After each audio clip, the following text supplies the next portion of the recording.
അവന്റെ സഹോദരികളുടെ നഗ്നയായ ഫോട്ടോകളാണ്. 10 മാസം ഗർഭം ചുമന്ന് വേദന സഹിച്ച് പ്രസവിച്ച ആ മാതാവിന്റെ നഗ്നയായ ഫോട്ടോയുമായിട്ടാണ് മകൻ നടക്കുന്നത്. അവന്റെ സഹോദരികളുടെ നഗ്നയായ ഫോട്ടോയായിട്ടാണ് അവൻ നടക്കുന്നത്. എന്തിനാണ് ഇവൻ ഈ മാതാവിന്റെ നഗ്നയായ ഫോട്ടോ എന്ന് അന്വേഷിച്ചപ്പോഴാണ് മാതാവിന് ആ മക്കളിൽ നിന്ന് കിട്ടേണ്ട ഉപദേശങ്ങൾ കിട്ടാതെ വേദനിക്കുന്ന ഒരു കാലഘട്ടം. ഞാൻ പല സ്ഥലത്തും പറയാറുള്ളത് പോലെ പേടിക്കേണ്ട ഒരു കാലഘട്ടത്തിലാണ് എന്റെ സഹോദരങ്ങളെ സഹോദരികളെ നമ്മൾ ജീവിക്കുന്നത്. സ്വന്തം പിതാവിനെ ഒരു മകൻ അടിച്ച് തല പൊട്ടിച്ച് തലക്കിഷ്ടിച്ചിട്ടിരിക്കുന്ന ഒരു സ്കൂൾ അധ്യാപകനായ ഒരു പിതാവ്, ആ പിതാവിന്റെ മകനെ കൗൺസിലിംഗ് ചെയ്യാൻ ഈ അടുത്തിന്റെ മാന്യ സ്നേഹിതനായ ഒരു സുഹൃത്തിനെ വിളിച്ചു. ആ സഹോദരൻ കൗൺസിലിംഗ് ചെയ്യാൻ വേണ്ടി പോയി. ചെയ്യേണ്ടത് സ്കൂൾ അധ്യാപകനായ ഒരു പിതാവിന്റെ മകനെയാണ്. ആ മകന് പ്രശ്നം എന്താണ്? ആ പിതാവിനെ അടിച്ച് തല പൊട്ടിച്ച് തലക്കിഷ്ടിച്ചിട്ടിരിക്കുന്ന പിതാവ്. എന്താണ് കാരണമെന്ന് അന്വേഷിച്ചപ്പോ വേദനയോടുകൂടെ ആ പിതാവ് അവർക്ക് പറഞ്ഞു കൊടുത്തത്, എന്റെ മകന്റെ സഞ്ചാരവും നടത്തവും രാത്രിയുള്ള വീട്ടിലേക്ക് കയറി വരവും രാവിലെയുള്ള ഇറങ്ങിപ്പോക്കുമൊന്നും എനിക്കത്ര പിടിച്ചില്ല. എന്തൊക്കെയോ ചില അപാകതകൾ എന്റെ മക്കളിലുണ്ട് എന്ന് ഞാൻ കരുതി. ആ അപാകതകൾ എന്താണെന്ന് ഒരു പിടിയും കിട്ടാതെ ഒരു ദിവസം ഞാൻ അവൻ അറിയാതെ അവന്റെ മൊബൈൽ ഒന്നെടുത്ത് പരിശോധിച്ചു. അവന്റെ മൊബൈൽ ഒന്നെടുത്ത് ഞാൻ പരിശോധിച്ചപ്പോ ഞാൻ ഞെട്ടിപ്പോയി. അവന്റെ മൊബൈൽ എനിക്ക് കാണാൻ കഴിഞ്ഞത് അവന്റെ ഉമ്മാന്റെ വസ്ത്രമഴിച്ചിട്ട ഫോട്ടോകളാണ്. അവന്റെ ഉമ്മാന്റെ നഗ്നയായ ഫോട്ടോകളാണ്. അവന്റെ സഹോദരികളുടെ നഗ്നയായ ഫോട്ടോകളാണ്. 10 മാസം ഗർഭം ചുമന്ന് വേദന സഹിച്ച് പ്രസവിച്ച ആ മാതാവിന്റെ നഗ്നയായ ഫോട്ടോയുമായിട്ടാണ് മകൻ നടക്കുന്നത്. അവന്റെ സഹോദരികളുടെ നഗ്നയായ ഫോട്ടോയായിട്ടാണ് അവൻ നടക്കുന്നത്. എന്തിനാണ് ഇവൻ ഈ മാതാവിന്റെ നഗ്നയായ ഫോട്ടോ എന്ന് അന്വേഷിച്ചപ്പോഴാണ് ഈ മകൻ ഇന്ന് കഞ്ചാവിനടിമയാണ് എന്ന് കണ്ടെത്തുന്നത്. ഇവന് സ്കൂളിലേക്ക് പോകുമ്പോ അവന്റെ കൂട്ടുകാരുടെ കൂടെ ഇവൻ കഞ്ചാവിനടിമപ്പെട്ടു പോയതാണ്. കഞ്ചാവ് വാങ്ങാൻ കിട്ടാവുന്ന വഴികൾ മുഴുവനും പണമുണ്ടാക്കാൻ അവൻ മുട്ടി. അവസാനം ഇനി അവന് പണമുണ്ടാക്കാൻ അവസരം കിട്ടാത്ത ഒരവസ്ഥ വന്നപ്പോ അവൻ കണ്ടെത്തിയവനെ ആരോ പഠിപ്പിച്ചതാണ്.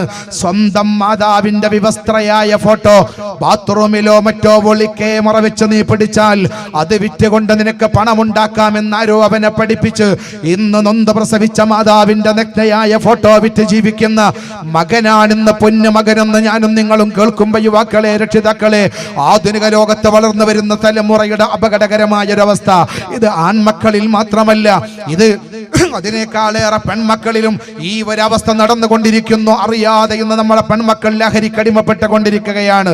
എത്രത്തോളം ഇടയായി നമ്മൾ അറിഞ്ഞിട്ടുണ്ടാകും. ഒരു പെൺകുട്ടി സ്കൂൾ കഴിഞ്ഞ് വീട്ടിലേക്ക് കടന്നു വന്നു.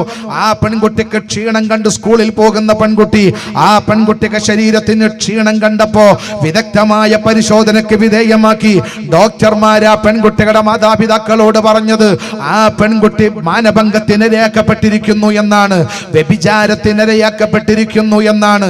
ക്ഷീണതയായ പെൺകുട്ടി പറഞ്ഞത് എന്നെ ആരുമൊന്നും ചെയ്തിട്ടില്ല എന്നാണ്. ഡോക്ടർമാര് പരിശോധിച്ച് പറഞ്ഞത് ഒരാളല്ല രണ്ടാളല്ല, ഈ പാവം പെൺകുട്ടിയെ മാറി മാറി ആരൊക്കെയോ ബലാത്സംഗം ചെയ്തിട്ടുണ്ട് എന്ന്. ആ സമയത്താണ് പെൺകുട്ടി കുറവേ പറയുന്നത്, ഞാനും എൻ്റെ ബോയ് ഫ്രണ്ടുകളും കൂട്ടുകാരികളും കൂടി ജ്യൂസ് കുടിക്കാൻ കയറിയിരുന്നു. അവിടുന്ന് വെള്ളം കുടിക്കുന്നതിനിടയിൽ എൻ്റെ കൂട്ടത്തിലുള്ള ഒരു ചെറുപ്പക്കാരൻ എന്തോ വെള്ളത്തിലേക്ക് ഇടുന്നത് എനിക്ക് തോന്നി.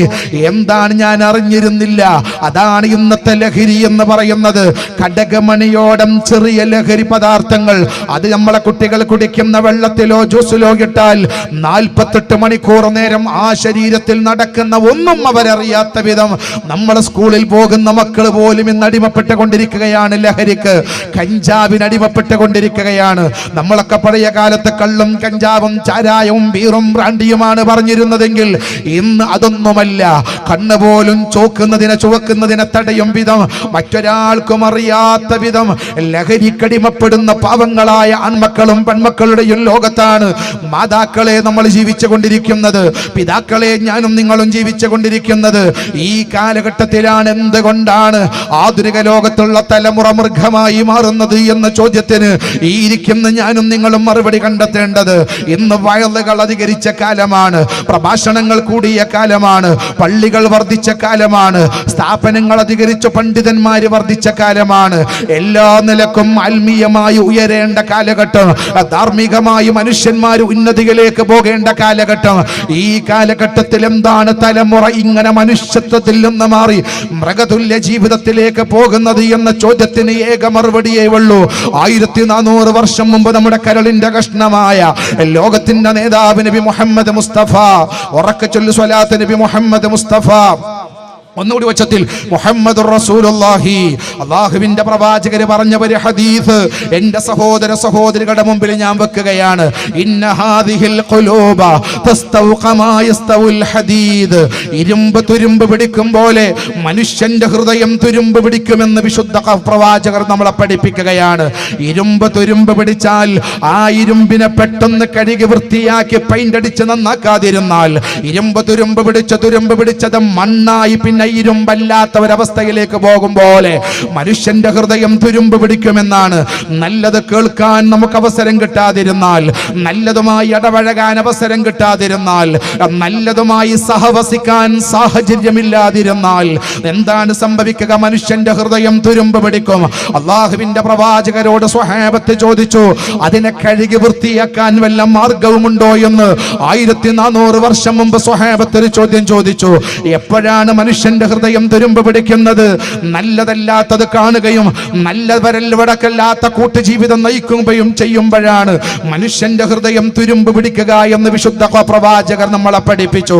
അങ്ങനെ തുരുമ്പ് പിടിക്കുന്ന ഹൃദയത്തെ പെട്ടെന്ന് കഴുകി വൃത്തിയാക്കി ശുദ്ധീകരിക്കാനുള്ള വഴി മാതാക്കളും പിതാക്കളും മനുഷ്യരും കണ്ടില്ലെങ്കിൽ ഇവൻ പിന്നെ മനുഷ്യനല്ലാതെയായി മാറും. ഇവന് സ്വന്തം ഭാര്യയെ തിരിച്ചറിയാനാവില്ല, മാതാപിതാക്കളെ മനസ്സിലാക്കാനാവില്ല, കുടുംബക്കാരെ മനസ്സിലാക്കാൻ കഴിയാത്ത വിധം ഈ മക്കൾ പിന്നെ മൃഗതുല്യമായി മാറും. സ്വന്തം മാതാവിന്റെ നഗ്നയായ ഫോട്ടോ എടുക്കാനും വിൽക്കാനും മാത്രമല്ല, സ്വന്തം മാതാവിനെ വ്യഭിചരിക്കാൻ പോലും മടിയില്ലാത്തവരായി ഹൃദയം തുരുമ്പ് പിടിച്ച മനുഷ്യന് മാറുമെന്നാണ് അള്ളാഹുവിന്റെ പ്രവാചകരോട്. ഇത് കേട്ട് സ്വഹാബത്ത് ചോദിച്ചു, വമാ ജിലാഉഹാ യാ റസൂലല്ലാഹ്, ഇതൊന്ന് കഴുകി വൃത്തിയാക്കാൻ വല്ല മാർഗവുമുണ്ടോ നബിയെ? ഹബീബിന്റെ തിരിച്ചുള്ള മറുപടി ഉണ്ട്. ഒന്ന് കസറത്തു ദിക്രിൽ മൗത്ത്, ഇന്നല്ലെങ്കിൽ നാളെ ഈ ലോകത്തോട് വിട പറയണം മോനെ എന്ന ബോധം അവനുണ്ടാക്കുക മാത്രമാണ്. ഇത് സുഖിക്കേണ്ട ലോകമല്ല, ഇത് രസിക്കേണ്ട ലോകമല്ല. നമുക്ക് ലോകത്തോട് വിട പറയാനുള്ളതാണെന്നുള്ള ബോധം അത് മനുഷ്യന്റെ മനസ്സിലേക്ക് കടന്നു വരാനുള്ള പ്രോത്സാഹനങ്ങളും പ്രചോദനങ്ങളും എന്റെ രക്ഷിതാക്കളെ ഉമ്മമാരെ ലഭിക്കുക എന്നതാണ് മനുഷ്യന്റെ മനസ്സ് സ്ഫുടം ചെയ്യാനുള്ള ഏക വഴി. നമുക്കറിയാം, ഇങ്ങനെ ഒരു വാർഷികം ഇവിടെ നടക്കുമ്പോ ഈ വാർഷികത്തിലേക്ക്